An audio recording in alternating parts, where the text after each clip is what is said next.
Is your VW Polo's alarm going off randomly? This often stems from faulty door latches, bonnet switches, or comfort module glitches.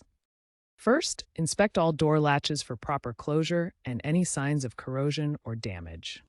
Next, check the bonnet switch under the hood for wear or loose connections. A faulty switch can trigger false alarms. Finally, a comfort reset can clear erroneous sensor data by cycling the vehicle's power to reboot the comfort module. The most common faults are from corrosion, misalignment, or debris. Reset involves cleaning contacts or adjusting the latch striker plate. If the bonnet switch is the issue, common failures stem from wiring shorts or switch wear.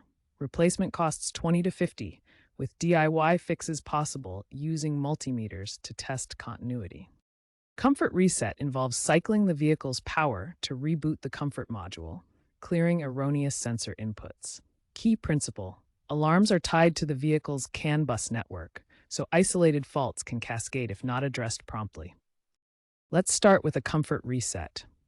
Disconnect the car battery for 10 to 15 minutes to reboot the comfort module and clear erroneous sensor inputs. For DIY repairs, use a multimeter to test the bonnet switch continuity. Replacement switches are affordable at around $25. For persistent problems, use advanced diagnostics with tools like VW's VAS 5054 or third-party apps such as Torque and OBD-Link to pinpoint specific sensor faults.